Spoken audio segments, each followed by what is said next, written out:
Michael Higgins. That's me. I'm very happy to have you on my podcast. I'm very happy to be here. It's taken a while for me to get here. It has. I'm slow but sure.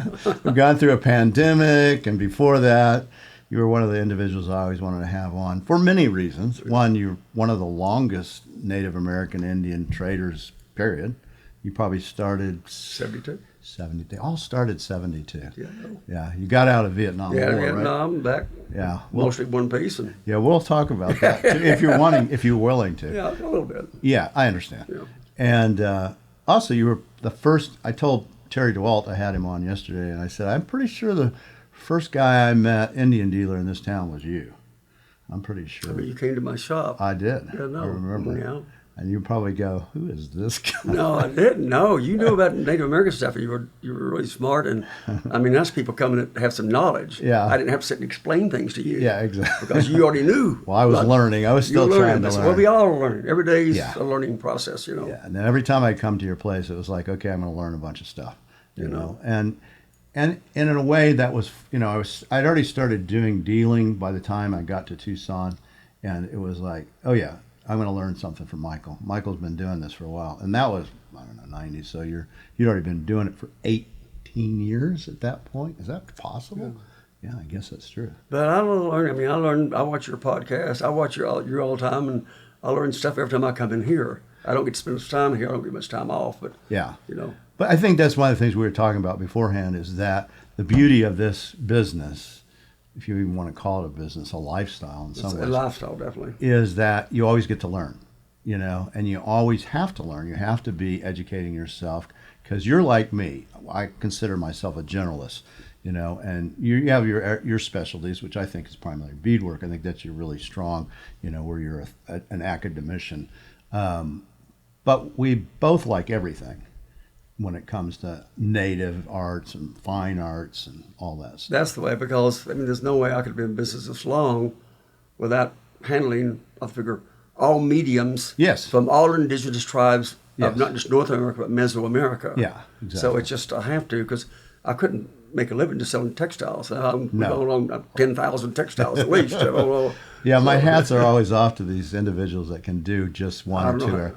I don't know how they do it, but they might have been independently wealthy and they're dealers and collectors and whatever. But but you have people like Charles King who can do pottery, and he's great at what he does. Or Al Anthony pottery, or whatever is Mark Winter and textiles and that kind of stuff. That's right. But me and Charles still do we do business. Me and you do business. Al Anthony, but still, I sell it. But some things it's their specialty, and they're always going to be able to sell it for more than I can. As long as I can buy it, and I make a little bit of money.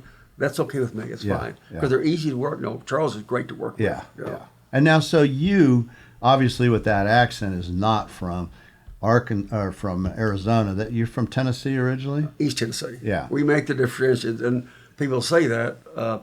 My daddy's from Arkansas. In fact, my daddy was raised in Arkansas, right across the Mississippi River.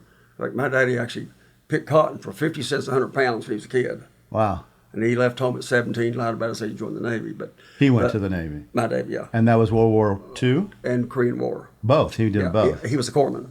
Oh, wow. Okay. He used to dive off ships and save pit up bodies and all this kind of stuff. So he saw a lot of real serious activity. Yeah. And did he ever talk about that stuff? No, not so much. A lot of us, even me, my friends like Jimmy Jeter, we've been buddies for 40 years, but just in the last 3 or 4 or 5 years, do we talk about Southeast Asian stuff? Yeah, I bet. And it becomes a lot easier. Yes. Not about everything, but I get it. It's a lot easier stuff. But Tennessee, Western Tennessee is Memphis, flatlands, cotton fields, the blues. Right. Middle Tennessee is Nashville, rolling hills, country western. East Tennessee is Smoky Mountains, hillbillies. I'm a hillbilly. I'm not no. People say you're from Texas. No, I'm a hillbilly. I'm not a cowboy. And moonshine. Yeah. In fact, when I played football, when I was younger, I was an all-star football player, a quarterback, and I can remember going to one of the fields, the little towns. They busted that years ago. It was the largest moonshine hill busted in the United States at one time. Right where you grew up? Yeah, we were about 40 miles. So I took a bus right out there for play football one night. And I remember we beat the other team, but the town was mad. We had to get on the bus. They were beating on the bus and everything. It was like that. But we did real well. Our guy at kickoff, he was the fullback too. He kicked it like 10 yards in the end zone. they accuse us of using like a college player or something. Yeah. I don't know like that. So, but I love East Tennessee. I still swim in the ice cold rivers I did when I was a child. And, you know, dive off the cliffs, not too high anymore. I mean, maybe 15, 20 feet, not the high cliffs anymore. I don't do that. And that's where your love of hunting and fishing came? Yeah, being in East, I'm hunted and fished my whole life. I mean, I was like, even when I was like 12 or 13 years old, after school, my mom would run me about 5 miles before they got the country. I had my 14 shotgun, old J.C. Higgins, 14 single shot with a safety, real safe, and drop me off. And I'd hunt rabbits and squirrels and hunt doves. But ammo was expensive. So doves, I couldn't spend no time shooting. I had to climb up in a tree on the edge of a cut cornfield, wait to land, and wait two up to cross and shoot two at one time. Yeah.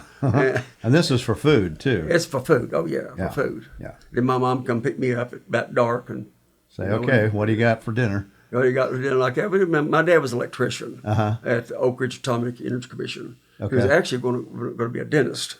Interesting. But he started having a family. He decided to be an electrician. Yeah, because he had all that medical knowledge from being so he retired as a corpsman. As a electrician. And then my middle brother, Pat, he became an electrician. He's retired now, too. And so we had a humble but a really great childhood. I was really fortunate to have a great dad, great mom, great brothers and stuff, and families, and my grandmothers and everybody. And my mother's side was all real mountain people. Right, and she's still alive, right? My mom would be 97. Yeah. And she just recently moved into assisted living about 3 months ago. She's still getting used to that. She's always lived on her own. My dad passed away about 10 years ago. Yeah. But she does pretty good. It's taken her a while to kind of get used to that. I'm sure she's 97. Huh? Yeah, she's old. Yeah, that happens. Well, I feel old. I'm 75. So, but she's doing pretty good. I call her every day. Yeah, nice. Good, a good son. Yeah. If I miss a day, I missed yesterday because I was at my granddaughter's birthday party. Yeah. So my brother texted me a reminder, hey, we're at the movies. Can you be sure you call Mom tomorrow? I'm sure. That's funny. Because if I don't, he's going to call Pat. Says, Pat, Mikey ain't called. Well, give her a shout out. She'll watch this. Tell her mom hi. Yeah, don't worry, I will. She'll love it. Yeah. And so when you were in high school, you were a quarterback. You were the quarterback, right? It sounds like. Well, I was second. In high school, I was only second string quarterback. Yeah. I weighed 126 pounds. Yeah. Little bitty. Okay. First string was Kenny Warwick. He weighed 195 pounds. Yeah, a little different. I went straight to play for West Point. He never got hurt, so coach didn't let me play too much.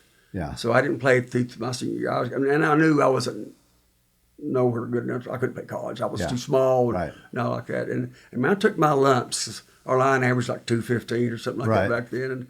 And I got knocked around, but I healed up pretty good. Yeah. But before that, when I was younger, I threw Pop Warner. My dad was head of the Recreation Commission and coached basketball, football. So sports, hunting, and fishing. Were you interested in Native American arts as a kid? I was always interested in Native American, and I'd read some books.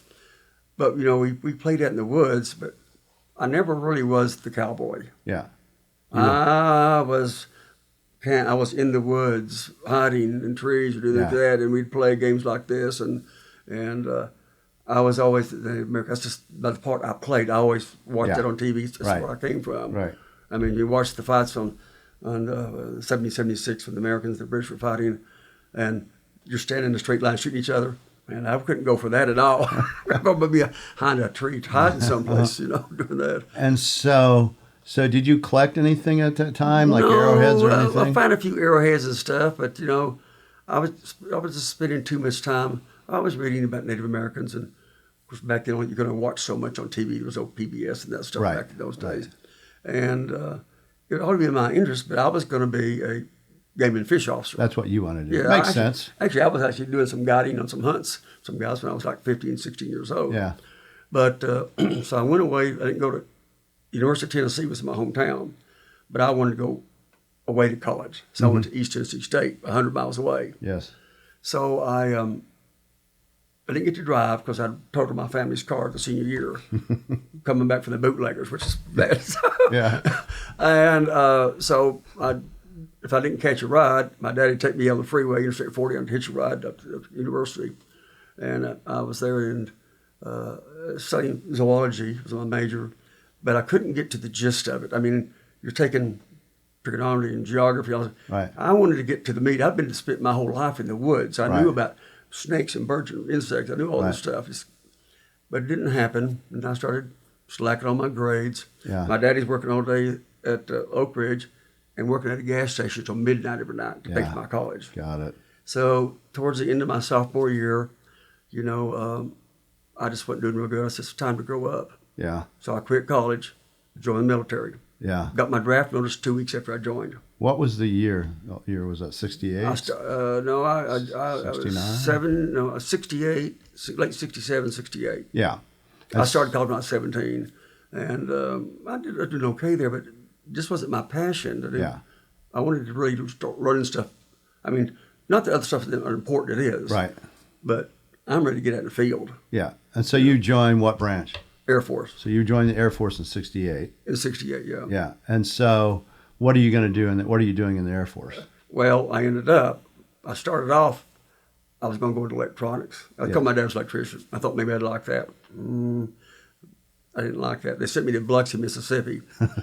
So I did not. That's the first time I've been thrown in with people from all over the country and stuff, Took me a while to become adjusted to people from different people. I mean, like everybody's the same. Race, color, creed, I love everybody. But some people think everybody from the South are all inbred and stuff like that. Yeah. Everybody. So I started flunking some of my tests. Hope nobody's listening to this on purpose. And then I got called in for a bunch of commanders and said, Higgins, we know you're smarter than this. You're failing your test. Yeah. And so you got your choice. We can make you a truck driver or a dishwasher or something like that. I said, sir, I can't do that. He says, well, what? Well, if you do that, I'm gonna pack up and go home. He says, you can't do that. You're in the military. You can't go home. Well, I said, okay, well, we're going to send you to Davis-Monthan. I knew what you do. I could type good. I could do all kinds of stuff like that, So they sent me to Davis-Monthan. In Tucson. I was with the 350th SRS, a Strategic Reconnaissance Squadron. Yeah. 100 elite 200-man squadron, 150 officers. They were all pilots, navigators, 50 enlisted guys, and I was the only young guy. We flew the C-130s, which were the drones, early drones. Yeah. We were called buffalo hunters. And we'd fly up near the DMZ zone, drop the drone, we'd fly over North Vietnam. Then we'd be in a helicopter, CH-3, over the Gulf of Tonkin. Here it comes. You press a button, it drops, parachute. We'd go by with a big grappling hook and hook that parachute and pick it up about 15, 20 feet below and bring it into the nine and set it down. And then I processed a lot of top secret pictures and stuff like that to send people like Jimmy Jeter, people that were really in the deep stuff, a lot heavier than I was in, Yeah, but you were in active combat zone. Yeah, I mean, I had to run to the bunkers. I wasn't getting shot all the time. I had to run in for incoming mortars and all that kind of stuff like that. But I wasn't a lot of my brothers, I wasn't near in the heavy combat. A lot of people were. Yeah. Yeah. And but still, if you're in a C-130 over North Vietnam, I'm sure you got shot at on periodically. It was scary. I remember my first flight to Vietnam. It's my only time I've been to Hawaii. We stopped in Hawaii on the way to Vietnam, and I had my first Mai Tai. Yeah. Then we're on to flying to Vietnam, and on the plane, I was with all Army guys, all the Air Force guys, and you're driving, flying in the pitch black dark, and I could see just red lines. So what it was, helicopters shooting tracers for us to have a safe landing. Right. So you go in, they drop in quick, go like that. So it was okay there. It wasn't too bad. It's a different type of thing, Yeah. And I only did one tour, and then I got back and. Was that about 1970 you got back? Yeah, I got back in 1970. Before then, I was pretty active. I was on the martial arts team at Davis-Monthan, Taekwondo, and studied with all the Korean masters that come over. The pilots have studied that and fought in the 1970 Southwest Regional Karate Championships here in Tucson. But this wasn't there. This used to be up there, and I had muscles back in those days. So I got back and things worked okay there. I still could do my hunting and fishing, and I was a staff sergeant. They wanted me to go to OTS, be an officer. Right. I just explained to them, this is not for me. It's not what I want to do. Yeah. And that's my passion to do something else. So. Right. Did you know what it was yet? Yeah. Your passion? Yeah. You did know? Well, I'm in the West. I mean, when I was in the first year, I was in a barracks for like 6 or 8 months. I'm sure I had my shotgun in there, and I was cleaning birds in the Right, you were out hunting and stuff. But I wanted to be out in the desert and stuff. And finally, one day, I got off base and ate my first taco. Yeah. I was saved. Within a few weeks, I moved off base. Yeah. You know, like that. And continued. This was at the turn of the century. This was the wild, wild west. Yes. It was amazing. So I started studying stuff and going to some shops. It was Tom Body's, and it was John Kaufman's, a cowboy shop, and all these different things like that. And so I started, mess around, maybe dabbling a little bit like that. Then I got out and I went back to school for a while. I went to Pima College. Mm-hmm. I took a teacher named Otis Bronson. I took Masks of the World and Pre-Columbian Art. Mm-hmm. And from Joe Enos. He was a really large Tohono O'odham. I really liked him. Silversmith. Back then he wasn't even a silversmith. That was back in '72. He later on passed up, but he taught Native American Studies. Yes. And it was great. We became a friendship. I remember one time we had Tohono O'odham and other tribal people. They go to Magdalena, Mexico, for the Feast of St. Francis. They take their pilgrimage. Right. I had a big truck and a big overhead camper. So I took Joe and some of his friends, a bunch of people from the classes. We all went down there and kind of camped out and had a great time. They thought I was a pretty rugged kind of guy to do that. So I took those 3 classes, and when I took geodesic dome building, that was kind of a little bit of going into a hippie stage, I guess. When you got out, did you grow your hair out right away? No, I had to short for a while, and it slowly started growing. And then I opened up my first shop. Before I had a shop, called Bluestone Traders. Okay. And I got a loan from a bank downtown. I think the owner was Floyd Settlemeyer. I didn't have any money at all. He loaned me $2,500. So I'd go up, bought me a case and stuff, and went up the reservation. It's been a couple of weeks. I think I was camping out in my Volkswagen bus. It was like 1970, maybe? Yeah, 72. 72. Okay, so jewelry is going crazy. Native American stuff's going crazy. Just starting then. Yeah. And so I'm buying stuff. You can say, well, you buy something for $50 and you mark it $150, you sell it for wholesale for $75. Right. So I would travel to the East Coast, and I think there might have been only 2 Native American shops between Atlanta and Boston. Yes. Here I'm traveling around, going in, people say, well, what the heck is this? Or people, we heard this Native American jewelry stuff. So I started making some money. I was a businessman. It was great. And were you going to the Navajo Nation? Zuni and Navajos, yeah. Yeah, okay. And buying jewelry, primarily. Buying jewelry. Yeah. I mean, at that time, I was also starting to collect some Navajo weavings, a few baskets, many baskets, older stuff I would find. Yeah. And then I did that for a year or so, but I was collecting stuff. And then people wanted to buy some stuff I was collecting. They didn't really want to sell it yet. And I did a show here. My first show I ever did was in Don Bennett did a show here at the convention center downtown here. I had this great big wooden booth made out of Pecky cedar or something. What year would that have been? 74 or 73, something like that, early. Okay. And I'd have a bunch of stuff. But the first show I did, I did another show, a private show before that. But I had some of my baskets from my collection, but they weren't for sale. That's wrong. You can't show people stuff that's not for sale. So anything even I buy nowadays, till it's ready to sell, I'll keep it hid.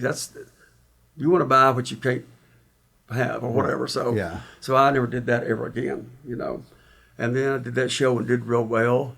And then I started doing some shows in California.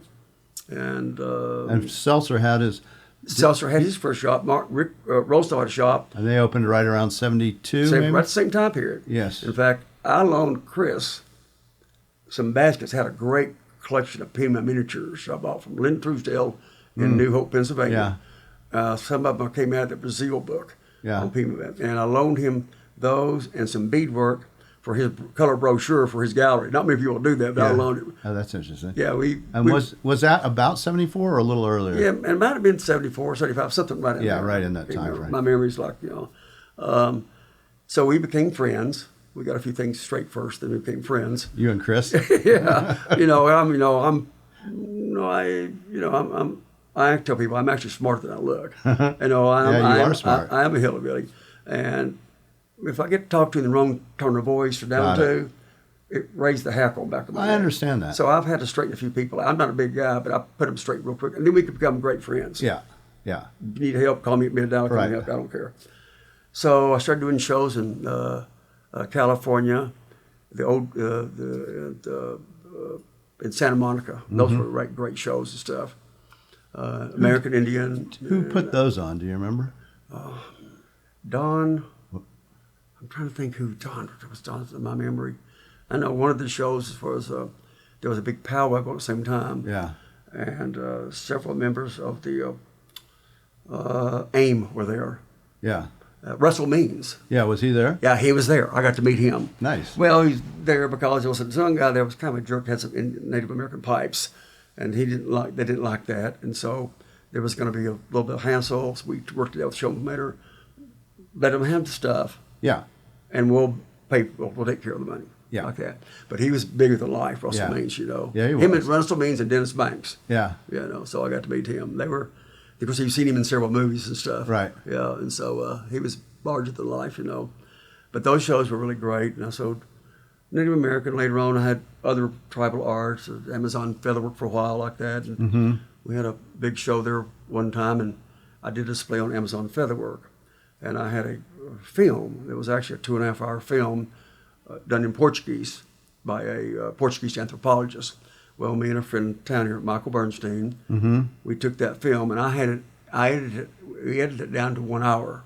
And then one of my friends that used to live across the street, Dan Duncan, he used to be on The Desert Speaks on TV here. His wife is Portuguese. She translated it. Oh, yeah. But it done to 1 hour.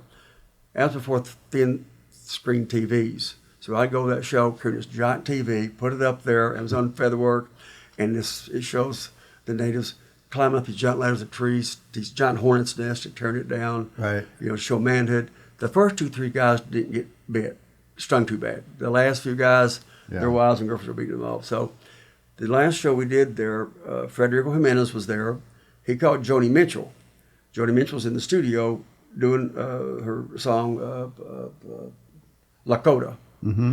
And so he called her, invited her, and she told her To the show. Yeah, the show. And Yeah. the guys that she was doing the studio with, she said, "You can't go doing this." She said, "Just give me $20 and a watch, you know, and I'll know when to be back, and I'm gonna catch a cab." So she came in. So they did the open presentation of the show in front of my booth. In fact, there's a black and white picture on my Instagram somewhere in there. It shows in front of my booth, and there's Joni Mitchell and some elderly Native American guy with the drum, all that right there. In the background, you see me, Jimmy Economos, Stevie Berger, all this stuff like that. So that was the open ceremony for the whole thing. And then me and Joni Mitchell hung out in my booth because I always usually had some good to drink underneath in an ice chest right there. And we sat and had a few drinks for a few hours, stuff like that. Right. Enjoyed each other's companies. That was fun. And that booth had the featherwork? Yeah, I mean, it was Native American, but mostly I just did a special show just for that. Yes, like that. and that was the one that was in Santa Monica? In Santa Monica, yeah. And that would have been probably, again... Mid-'70s Yeah, sometime, mid-'70s. something like that. So yeah. things were starting... Yeah. The players are starting to take place. But in the old days, that show, there was so much to buy. Yeah. I mean, have come and I maybe have $5,000 cash in my pocket, and I could go down the aisles with a cardboard box. Yeah. And I'd beadwork. I just buying, and I'd still have money left in my pocket. Yeah. And Well, a lot of stuff. people really didn't understand the material that well at that time, or price structure. And they were antique dealers with coming to West with their collections. Right. So once it's all sold, that's the end. Yeah. You know, of them. They still collected some, but I became friends with them. And then I traveled to California. I'd run over, pick out antique shops and find, one of the best basket collections I ever bought was at a coin shop in Riverside, California. Someone gave me the lead. Yeah. I walked in, there's a big stack of great Apache baskets, and I bought all them because they get them and get out of there, because I like to buy stuff and at least get home and look at it before my buddies Ron Money, these guys, hey, what do you know if you're buying the baskets up the street from us? But I started spending more time, not just the Midwest, but the East Coast. Yes. I spent 30 years combing not just Pennsylvania and Ohio and Michigan, but mostly the New England, Connecticut, Vermont, New Hampshire, Right. Maine, Yeah, you Mass. spent a lot of time. Usually doing May it. back there. Yeah. And I would go back for Bremenfield, which is the largest. Right. You always used to go back. I did there. it. Do you still do that? No, I haven't done it. Yeah. No, see, when the internet kicked in, everything changed. Right. But I'd always go back. My wife was from Connecticut, but I knew the place real well, and you could go back there to outdoor antique shows to see this fabulous antiques. Not just there's always some American Indian, but I would go back a couple of weeks early and pick all the antique shops up in New England because they've been closed for the whole winter. Yes. You know, they've been gathering material, and they're all coming to Brimfield. Yeah, I remember you would go to Brimfield, and when you would get back, we'd be like, "Okay, let's see what you got." I had bags. And you and always bags. had stuff. Well, the only thing I would spend 4 or 5 days at Brimfield. The last show I went to, I didn't sell, just I would be on Thursday. I hop in my car, drive all night long to get to Springfield, Ohio, to pick the Springfield Antique Market.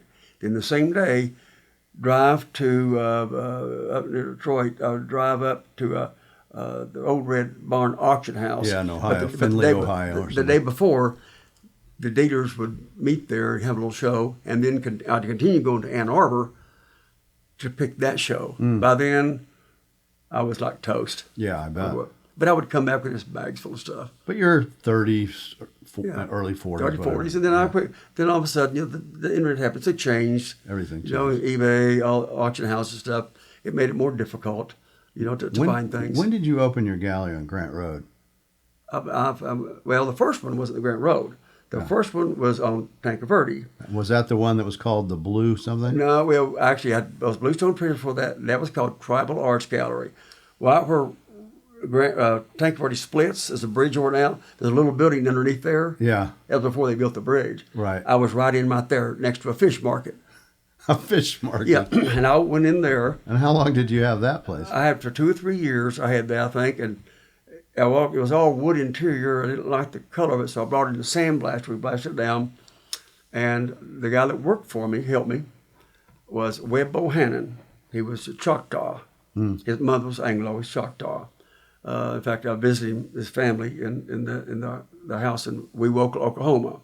It was a brick house. His father was head of the local group there. Built into the brick smokestack was a big whirling logs right there.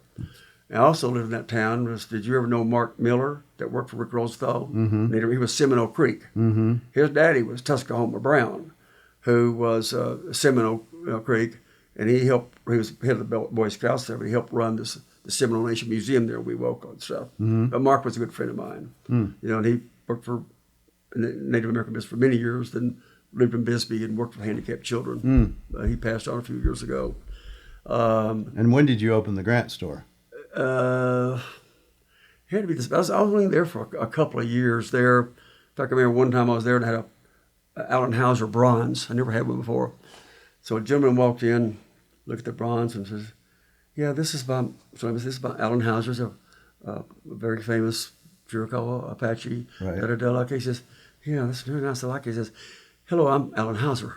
It was? Yeah. And he walked into your gallery? And I was kind of embarrassed about it. Of course, I didn't know what Allen Hauser looked like that, but he was very nice. He's very kind. Yeah, he was very nice. Everyone I've heard said he was such a kind first bronze. I've had several since then, of course, but it was right. It was really exciting. Uh-huh. Did he buy it? No, but he could make his own. So I thought if you had it cheap enough, he might have gone, well, I'll just buy this. It wasn't much. I think it was probably $300 or $400, something like that. I don't know. I didn't know how much someone ever had. I'd really handled bronzes. And then within the year or so, I ended up buying Grant Road property. One of my friends helped me buy that. She was a lady that lived 2 houses down across the street, Dr. Catherine Norris. She had her PhD. She did lectures all over the country and stuff. But she had a great collection of Marias. And I got to handle her collection. There was a great red on the buff by Miriam Poe. Yeah. Plume serpent on there. Those, I think I got like 14 grand for that or something like that. So she talked to the owners of the property to sell it to me. And this is early 80s? Late 70s, early 80s, like that, yeah. And actually that place, in 1968, that place was actually called Adobe House Antiques. It was originally a house. Yeah. The front room was the living room, had a fireplace. Right.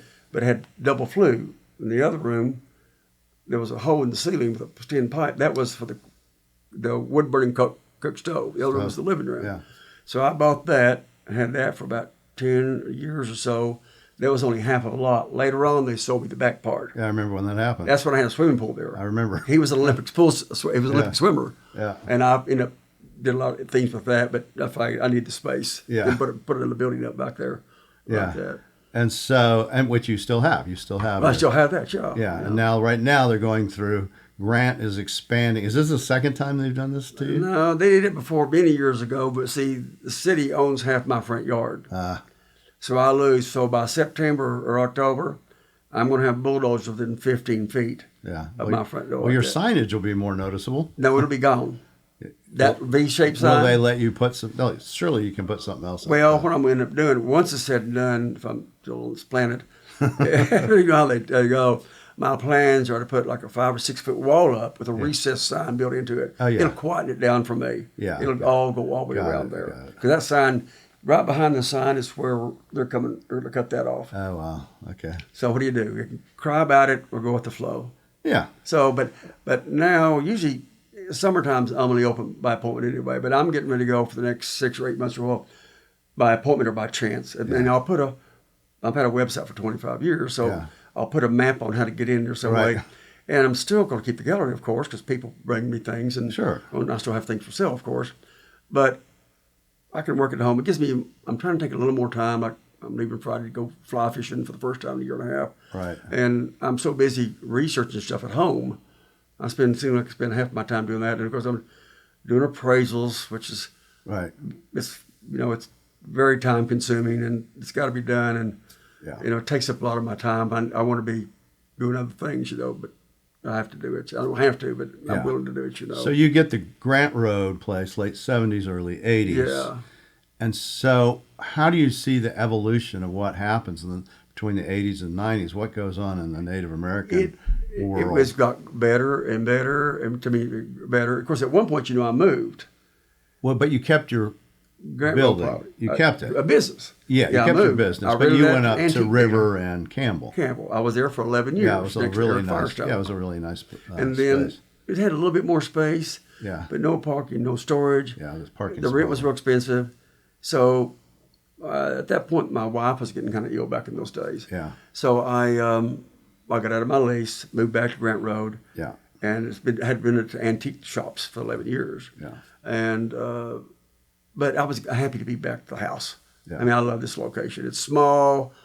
I need more space, sure, but it's hard enough to find great stuff for me to fill it up. I buy lesser things, but I put them away. Then every few years I have my backyard patio sale. I was going to do it this past January, but my youngest brother passed away, so I went back to the East and then came back. It got to be hot. Right. So I'll do this fall, and I've got several hundred things from Native American, Spanish stuff. I've got 19th century English and French etchings that came out of collection I know nothing about. Right.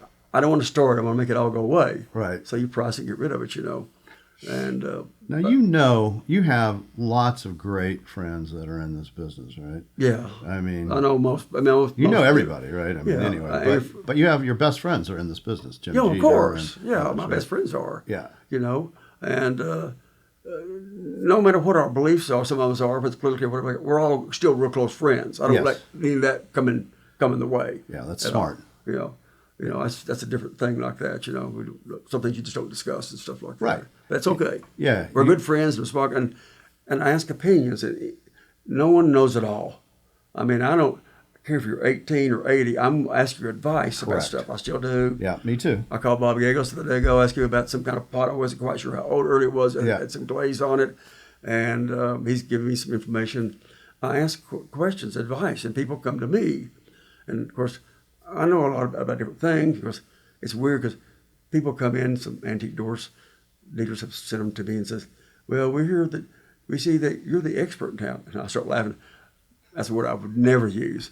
I say, I know more than most, but less than others. I mean, there's a lot of people. You know more about a lot of stuff than I do, and other people do. No one knows it all. I would say you're definitely an expert in beadwork. Well, I don't use the term. I know more than most people do. Yeah. But there's other people know more than I do. They're scholars, Mark. Yeah, well, that's in every field. Yeah, right? I know every field. I know. I don't care but I stick to who you are. I stick to what I know. Native American stuff, Mesoamerican, Spanish colonial, and paintings. Not just Southwestern. I mean, I bought a great painting from New York about 2 weeks ago. I've been after for 30 years. There you go. Yeah, and so it all comes down to that signature a lot of times. The art's important, but the signature's important ways too. So you've been doing it for 50 years, right? Yeah, just about 52 years now. Yeah, 52 years. How have you seen it change from that time frame when you start in the 70s till now. Yeah, it has definitely changed. I've seen things go up. I've seen them come down. Yeah. The internet did change a lot of stuff. Yes. I mean, a lot of people that would put stuff out for sale, you know, like I talked to an antique dealer one time who found me stuff in Florida. He had these certain little bisque, Chinese objects and stuff. Well, they used to be pretty rare. Well, all of a sudden, there's like 8,000 on eBay, so it's all changed. It goes up and down, but you just have to go with the flow, and there's a lot of, with the internet, it opened up the field to a lot more people, right, to look for stuff, and some of them get good deals, some of them pay way too much, right, some of them buy fake stuff. When it first started, people would call me, well, I bought this thing, and I say, well, it's African. It's not really American. Right. Well, can you help me get my money back? So I'd finally, after a while, I says, I can't do it no more. I don't have the time to do this. Right. Learn. Right. Educate yourself. Right. Go to galleries, read books, talk to people that really know your stuff, and handle stuff and look at stuff. Yes. So because all I am is I sold my collection of beadwork and baskets many years ago. I'm just a caretaker, but I'm like you. I like to educate people. An educated client is so important. Yes. How the culture behind it, because we love the objects, but you have to look through the object to where it came from, or whence it came from, who made it. Right. What's the culture?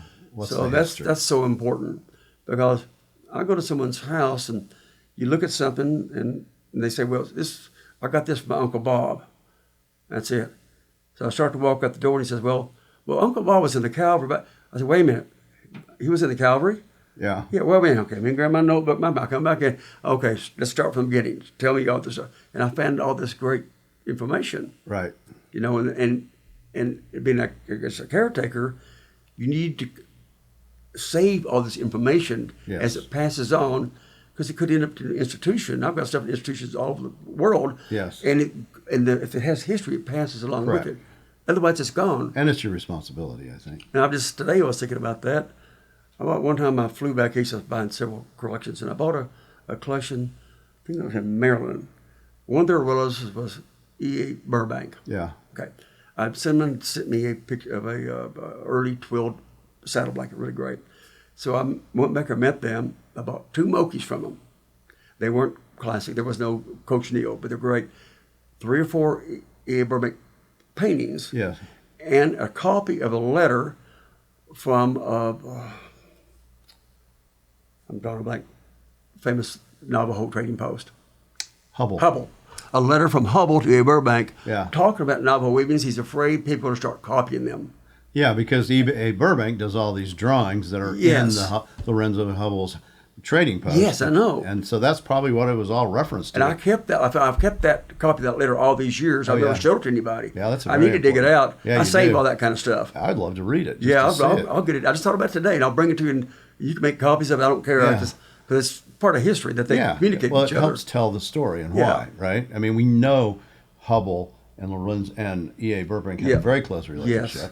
And he does all these drawings of types of blankets that the Navajos use as well to, for their own interpretation. And so this letter talks about somebody Burbank, I guess, being afraid that people are going to steal those imagery. Now, I think it's the 3 or 4 page letter. I just have to find, I got stuff spread everywhere, and I'll bring that to you. That's very because I thought today, but boy, I think Mark would like to see this. Yeah, of course. Because you like me, we're history fanatics and stuff, Well, I think that's part of the deal for the people that really love this is we love history, right? History is so important because you can't understand the object if you don't understand the history first. Otherwise it's just a product, and we're not interested in products. We're interested in culture, history, and then the beauty of the object as a piece of art that relates to the culture. Exactly. Yeah. And if we find some information about how it was collected, I've bought stuff of people that were missionaries and traveled around as missionaries, and I've tried to find that they came from very famous people that collected from military officers and all kinds of stuff like that. So it's just so important to me. I know about certain things I don't know, but I can't stand it when I don't know something. Mm-hmm. I got lots of books, but books can only tell you so much. I can't stand it. Yeah. So you have to do the research. Like when I bought this sash, someone will probably bring to the White Hawk show, I had to do the research. I didn't know the term baldric. Yeah. I didn't know that term, but I saw an Antique Roadshow Bruce Tracker was doing an appraisal on one. Right. And he taught me about the Scotch. I didn't know that until I saw that. Yes. You know, and so it helped me dig in to do further research. Yes. You have a curious mind. That's why. Oh, yeah, I'm very curious about everything. Yeah. And you, like me, still get extremely excited when we see something we don't understand or know, or even if we do know it, it's something that we haven't seen. Yeah. That's exciting. I mean, because it's always something comes up, we haven't quite seen an example quite like it. Exactly. You know, and why? and why? And so while the old gray matter is still a functioning sponge, right? You know, it's going to absorb as much as I can get in there. You know, right? And you know, I'm fortunate that of course, my son works at the museum. Yeah, let's talk about him. Yeah, because he's a really interesting person. Oh. So he's an individual who also fell in love with material, all cultures, and he went the didactic route to become curator. And maybe you can just talk a little bit. Well, he worked with Chris Joanne's stores up at the Tucson Museum of Art, the Spanish colonial wing, and bricklaying and stuff like that. Learning about that. Some they didn't handle as much Native American, but they did for years. And now he's been at the Arizona State Museum for quite a few years now. Lots. He's the head registrar. Yes. But also kind of such a curator. He's done numerous exhibitions and stuff there. Yes. The Cochino one, and he did one on Mini Mexico's exhibit, and all. And the other one was on the one on early textiles, Zapotec textiles, but they had, Rio Grande's and Hispanic textiles. It was really great exhibits. And he loves this material as well, right? And he knows it very, very well. Does. But he's in the scholar department. He's not involved in my business. Right. He loves it. So we draw real strict guidelines. Yeah. We both know that, and that's okay. Yeah. I mean, people think maybe because he's at the museum, I get No. that works. It works the opposite direction. I'll guarantee it does. And it has to be very rewarding for you too. That's right. To have your son love this material and become an expert in so many different fields and work, in the academician. And not just historic, but contemporary stuff. Oh yeah. Oh, he knows. Oh no, all that stuff. All these famous guys. He knows all this stuff so better than I do. And so he could spot something, know who it's a contemporary artist. And I mean, sure, we owe it's usually spot a Maria. You've owned many. Yeah. I think I've owned 289 to date. So I keep count, but it doesn't mean. Actually, I just got some more. But and I love them, but I prefer historic stuff more than latest. But I appreciate the workmanship of great contemporary artisans. I mean, they've taken it to a whole different level. Yes. The Falwells and everything. Oh man, it's just out Diego Romero and this stuff. I love all that stuff, man. Now you're going to be doing the White Hawk show. Yes. In Santa Fe. It's this year's August 8th, I think. And how many you've done it from the beginning? From the beginning. In fact, before it started, John Bennett did a show up in Scottsdale. Yeah. At that show, I was talking to Don. I said, Don, it was okay. I said, have you ever thought about maybe doing a show in Santa Fe? I could see a light bulb go off on top of his head. That's it. So he did it. He started the White Hawk show. Do you know what year that was, by any chance? It was like 30-something years ago. I can't remember the date. But it was at the Hilton or one of the in the ballroom there. And I had Native American stuff, but I also had some other tribal art with me. Yeah. And a few people had a few little things. And Don came up. We've been friends for a long time. Right. And he came over and said, Mike, so you've got all this great Indian and all this other stuff. But some of the guys are complaining that, you've got just not Native American. You've got other tribal. He says, so would you mind, just putting that stuff away? And joking, I says, no, Don, I'll pack up my stuff and go home. No. I says, Don, have you ever thought about doing a combined Native American and ethnographic show? Right. Light bulb again. Yeah. So this year's White Hawk show is, I guess, going to be even bigger because they're not going to have the object art show. Yeah, it's condensed to one now. It's condensed, so they'll open up some more ballrooms. So it ought to be a pretty exciting show. Yeah. I mean, it's a really good. Depending on what you have, it can be a really great show for me. I save stuff for. Right. I've had stuff saved for 4 or 5 months. Yeah, and a lot of people do. Yeah, and I don't show. People have been calling me for months. What are you bringing? I don't tell them anything because show up. Collectors come. Right. And they pay extra to get in early. Yeah. So everybody wants first shot. Yeah. That's just the way it is. So it's harder to find enough great fresh stuff, I mean, I'll bring stuff I've had, but I've got some really great stuff I'm going to be bringing to the show, and everybody can see it when I open up. And so it's an exciting show. It's not a cheap show to do, but it's great advertising. Yes. If you bring fresh stuff, it brings not the same old stuff. Yeah, I think the hard part for me is when I go to that, which I've always tried to go to. Oh yeah, and have done it many times, is that you look and you go, how much longer can it go on? I know, that's right. Because all the real significant dealers are basically pretty much your age or older. That's right. And they're passing on. Yeah. We're a dying breed. Yeah, exactly. Unless there's going to be a younger generation. Not many. There's a few young people. Well, your son is one. Huh? Your son is one. Yeah, but he's son, a museum. But he's going to your stay. son. My son's going to stay in the business. So he's, And me, once Andrew retires. Yes. Now he could retire probably 12 or 50 years, but you don't get enough money. So whenever he retires, he'll always go. He'll keep his foot in the doorway. I believe then, because then he won't be any conflicts more. Yeah. What do you think our business is going to be like? And you're 75, and 10 years, 5 years.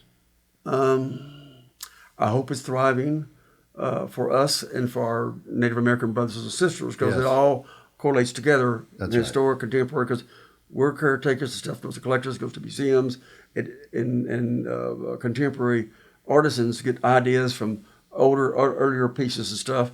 And so I'm hoping it's still thriving, and that people, educate themselves. That's the most important thing. Yeah. That builds the interest in the thrive, to look for stuff and buy and sell stuff and keep these things flowing. Of course, the Native American artisans today have to fight the thing with the fakes being made in the Philippines and all that kind of stuff, which is a real... it's horrible. That's bad stuff. I don't like that, Yeah. Well, I think I have actually really high hopes for it. I do. I mean... and I think it's going to be led, interestingly enough, from contemporary indigenous native art. I think that's going to be the leader. I agree. And so you've done, to me, I've told you before, you changed the ball game. And some people, we're competitors, but we're friends. We've been friends for a long, long time. We're colleagues. We're colleagues. You bet you that. And you've taken the whole thing to a whole different level. And people, somebody understand, I said, listen, Mike, the podcast, you do all this stuff. I've got friends that don't even know how to check their email. Right. And my first computer was a $2,000 Apple. Right. My cell phone number I've had that since before Verizon was Verizon. Yeah. I bought a collection last year. I praised their grandmother's collection 20-something years ago, and they're up in Wyoming now. She was here. They called me, and I bought their entire beadwork collection. So I told Andrew, when I go, I'll leave you enough money. You keep my cell phone number and my email address for at least for a few years. You can change it. Don't get rid of that name, because it's still, I've had that card for more than 50 years. Yeah, it has. Yeah, and something might come up. Yeah, I mean, so I'm hoping it's going to go. But you've taken it to the level to think it'll be easier for people to promote this type of art and stuff, because you promote not just historic stuff but contemporary art. Yeah, I love the contemporary as well as things. So it's all Yeah. that really helps out a lot, And Well, I think it's all intertwined. Oh, it is. Yeah. I do, and I think just what you said is the older material, by having it, understanding it, younger native artists can look at it and take something away from it. I agree. They change it how they see it. Of course. It's their culture, it's their piece, but it's there. It's there. It's not It's lost. all what's in their mind. And that's Yeah. okay. They change it. Times have changing. Yes. We have internet now. We have internet now. We had no internet for a long time. It's not like the 1850s. We've got like Charmin. We've got soft toilet paper. Right. So a lot of things have changed, So I think people don't realize what it was like to be in our profession before the internet. It was so different. Oh, I mean, of course, I loved it. Yeah. Oh man, it was different though. I mean, we're chasing down wanted ads. I ran them all over the East. I've covered every road there is in New England and the Midwest. Antique shops, and get leads. And when I go back east, usually I spend the month of May back there. I follow up all the leads I've gotten all year round to visit people at their homes, because a lady one time sent me a picture of the same trip I bought the stuff in Burbank. Lady sent me a picture of some rugs. Well, in the background, rugs were nothing, but the background, there were baskets all over the walls. Lumber nailed to the walls. I got to her house. Great Panamans with big horn sheep just everywhere like that. They were nailed, had a little nail hole. It was a great, the best Tohono O'odham Oya. Yeah. They must have seen a circus. There was giraffes and elephants and stuff all over. It was great. On the baskets. So on the baskets like that. So I bought that whole entire collection. Yeah. And so I found that collection, and then I bought all the Burbank stuff. And then a guy had called me about his Oriental rug dealer wanted me to look at a textile that a lady wanted to get fixed. So I went into his shop. There's a pile of rugs there. Of course, I'm not like you. I can look over there and spot Coach Deal a mile away, right. Or at least I think it's going to be. You don't know you right. have a dietitian. What is that? He said, that's the one I told you about. Oh, he pulled it out. Oh, that's great. A great variation for third phase.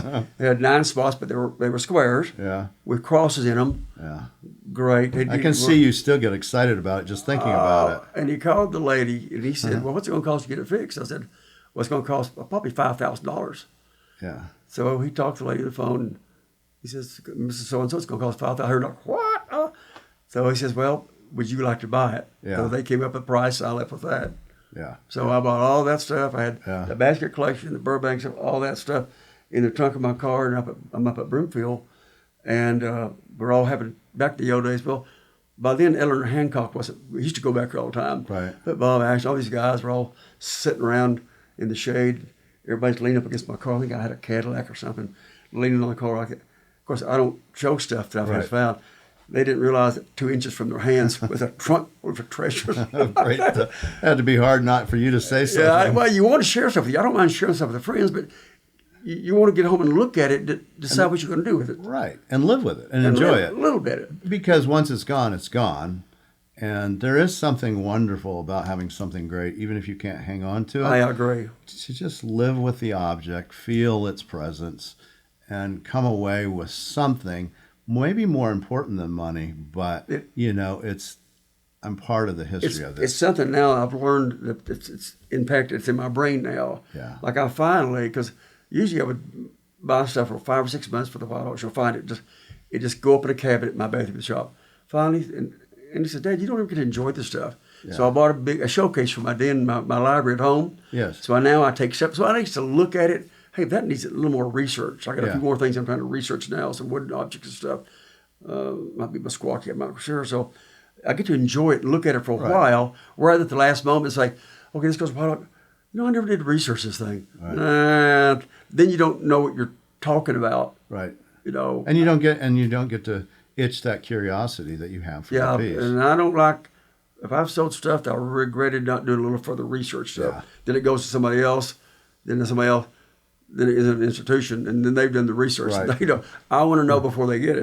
Right. We've all done that. It happens. It's just unfortunately part of the business. Yeah, I know. But it is a wonderful thing to be able, even if you don't get to keep it, and you aren't going to ever get to keep it for whatever reason, money often it's too expensive, but to have it and just to be part of it. Just be part of it. Yes. Because like I said, we're just caretakers. We take care of the stuff. That's right. I can't necessarily afford some of the things that I sell. I mean, some blankets and stuff like that, or great early pieces of beadwork, and I can't afford to keep stuff like that. And where would I put all the stuff? I mean, sometimes I go through, I'm in the midst of going through my photographs. I've got thousands of them. Yeah. And I start pulling stuff out, and I say, oh, this is great. And people can't believe it. Sometimes I'll show people a portfolio I have, and they go like, because people talk about something, I think people have different ideas what's great. Yeah. That's where they're rare. And I show people, they go, oh my God. Yeah. They go, I can't believe this kind of stuff. So a picture's at least worth 1,000 words. I've got big blow-ups of all this great stuff. Yeah. So at least it's in my memory, but you can talk about it, just show what you're talking about. Yeah, I think one of the things you should do, you have all this paperwork and things that you've kept over your career, that actually has great value, historically has great value. That's the kind of thing you can donate to maybe the University That's of what Arizona. I'm putting together. Yeah, because, people can go back, and they're going to, at points, people are going to go, what was this whole thing about these Indian traders that worked in the early 70s to the, 2020, and that whole genre and career of those individuals? Because it was all one kind of group that did it at the same time. And you're one of those cogs, one of the important cogs, and you have all this paperwork. I'm trying to keep this history. I mean, I'm not just Native American. I bought a collection, it's been a few years ago, of Will Schuster etchings. Yeah. Well, he spent summers here. I didn't know that. Yeah, he did. In Tucson. He rented a house in Tucson. Yeah, and I bought this whole collection of stuff. That. And in the collection, I sold all the Will Schusters, but in there were all his writing, poems, and all this stuff he's writing. Wow. dated and all this stuff, making red like that. Yeah. I've got to say, I'm probably going to donate these. We're probably going to go to Albuquerque or someplace. Yeah, or Santa Fe. But I at least I've been saving them for years now. Yeah. To do something with them. Yeah, that's important. To give them to somebody. Yeah, so they go. Not monetary thing. No, it has somebody, I don't nothing care. to do with no. that. To give them to somebody that appreciates his stuff, who he's in Tucson, writing all this stuff. Right. And what he's going to do and writing poems about Zozobra and all this kind of stuff. It's like big anniversary this year. Yeah, I know, that's right. Like 75th anniversary. So that's all important. So all that kind of stuff, I try to keep all that kind of stuff, Yeah. So now that I'm going to be kind of, with this road construction, going into just by appointment or by chance only. I mean, I'm only live 10 minutes from the gallery, so I can be there Sunday evening. It doesn't matter to me any time. So maybe it's a time to reflect. Yeah. And to get all that That's what I'm doing, because stuff is scattered everywhere. Yeah. So I'm trying to, I'm in the gallery by myself, and I'm also to learn. I've had a website for so many years. Yeah. Years ago, my daughter-in-law, who revamped my website about 4 or 5 years ago, I love it now, she was able to help me to work on it. Yeah. Well, she works for commercial real estate companies now, Yeah. not selling, but puts together meetings. I know basically how to do some stuff. My goal by the end of the summer is to learn how to put, because half my inventory is not even my website. Yeah, right. It's great. It's ridiculous because it works for you. There's only so much time you can do that. I mean, you've got so much stuff. Yeah. But I know you probably don't sit down every night and do your website. You probably have some help. Yeah. No, I do not. You're doing your spread. You're doing pot. You're doing. I will look at every single piece that goes on my website. Of course you will. Every one of those. And you'll read, and you do help do the descriptions, all that kind of. Every course, one of them. of course you do. Try to. But all the technology, you're pumping all the information in. No, it's not efficient for me to do it either. No, of course, and it's not efficient for me either. Yeah. But I've got to learn as it comes in, Yeah. because you actually can do it in not too long a period of time. Yeah, and it also scratches your curiosity. Exactly. You get to do and learn something new. It's on there. Yeah. And because I have stuff like maybe 6 months sometimes, and no one's hardly ever seen it because I've got to do 100 shows. Right. And it could have been, not that I'm excited to get rid of it, but you got to make a living too. Right. So it really, this last year, I've made so many new clients I've never met before that are major collectors of textiles and ceramics that don't even know who I am. Yeah. I get people walk in my shop and say, God, you got really wonderful stuff. Did you just open up? Yeah, 1972.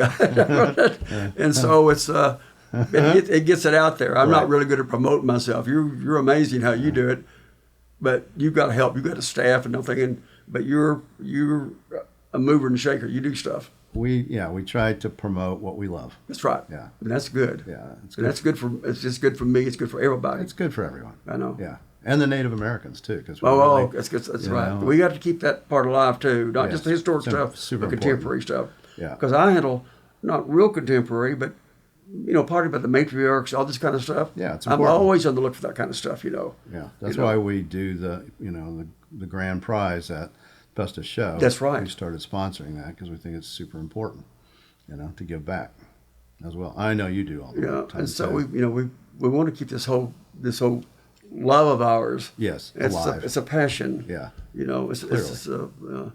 And if it was just business. If it's just business, you could retire 10 years ago and do something else, go hunting and fishing. It's too late for me to be a brain surgeon. No, but you could, if you wanted to, you could just go hunt and fish every day. I might do something. I don't know. I might ask you for a job. Love to have you. I'm going to do it as long as I can, just like I'm going to camp and do everything I can as long as I can. Right. But the body has taken a beating over the years. But fortunately, my mind is still fairly sharp. Yeah, it's very sharp. If I could just slide in a little microchip and kind of suck all the information out of there before I lose it. Well, keep healthy. You may be able to. I'm doing my best. I've lost like 15 pounds in the last few months. I'm working on getting healthier and healthier. It's really important. Is there anything else you'd like to share? Anything we didn't cover?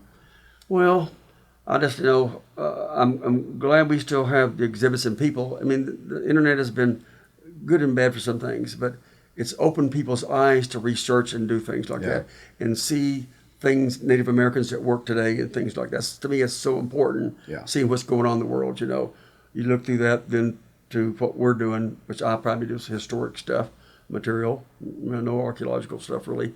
And I want to keep the curiosity and the love of our brothers, Native Americans, alive, because it's our passion. I know it's a lot of other people's passion, and unless you're exposed to it, could be your passion too. Yeah, it might be. You might be out Stick there and your you finger don't in the even know pie. it. You might think this stuff you really love. Yeah. If you've never been exposed to it, Right. you come and go to someone that's knowledgeable. Go to someone's gallery, look what they have, and listen what they have to say. Ask. Don't be afraid to ask questions. That's important. I know I would go to your gallery and I would ask you questions all the time. I would be like, let me go see what he knows. Just ask questions about stuff. And we all want to learn. You don't know what your passion is if you don't like things, if you've never been exposed to it. Right. You look at the stuff, hey, this is what I love. It might not be historic stuff. It might be Frank Patina jewelry. Yeah. And you've taken that to a whole different ball game. It might be contemporary ceramics. It might be Ed Mel. Yeah. All this kind of stuff. Yeah. You don't want your passion. You see the stuff. Yeah. And then it grows on you. Yeah. Then it's hard to stop it. Yeah, it's impossible, actually. So people like you and a lot of other people like that are trying to keep this alive as long as we can. Yeah. Because we want to go on after we're gone. Correct. And our children are involved in it. Yeah. And that's why I wanted you here. Okay. My son, your son, Charles. Keep that going. Exactly. That's important to us. It's very important. Yeah. So. Well, Michael, I'm so glad you took the time. It's been a long ride so far. I appreciate everything you've done for me over the years. I really appreciate having me. Sorry it took me so long to get in here. I'm slow but sure. Yeah, you're busy. You're a busy man. Well, I'm busy, but yeah, I get it. But I'm a one-man band, and it can be it's hard sometimes. Yeah, it's important though. I mean, we have to capture these voices. I know. And we've had a great relationship the whole time. It's been real good for us. The whole time. We still make money together. We're still doing stuff. That's really good. It's a long time. It's over about 35. That's right. There's not that many shops in town. It's me and you and Mark and. I know we're down to 3. Down to 3. I think a friend. I heard that maybe he's going to close this, our Desert Sun. Yeah, he's closing. I think he's going to close this up. Yep. And so that's okay. He's been here a long time, so longer we'll keep things going. So of course Mark's here in Santa Fe. Yeah. You were in Santa Fe, but I don't know how people could do 2 things. I mean, Santa Fe. I'd rather come and visit Santa Fe. Me too. And enjoy it and not have to work the whole time. That's right. Because I love Santa Fe. Yeah, I do too. But I don't want to be somebody behind the counter. I'd rather be. You've got your hands full now. Yeah, you're like an octopus every or day more. Is busy. Doing stuff like that. So, but I'm so glad that you're here doing this kind of stuff for us. I really appreciate it. It helps my business.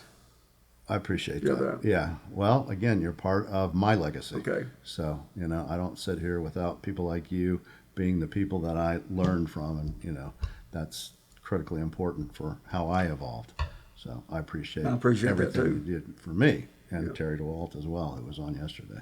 All right, very good. Okay. I will see you at Santa Fe. I won't be doing the show, but Michael will be doing the show. So if you happen to be going to Santa Fe at the White Hawk show, make sure you go see Michael Higgins. B13. And B13. I'll be there. I'll be there, but I'll see you there. Oh, I'll be there. Yeah, I know you will be. I love to go. I love to talk to the people that are my colleagues. Yes, exactly. And to see the material and to just learn and to capture what's going on. It's lots of material, but you'll always see something new, something exciting. Oh yeah, that will make your heart flutter. Yeah, did last year, and I'm sure it will this year too. I hope so. All right, thanks. Okay, buddy. All right, bye-bye. See you.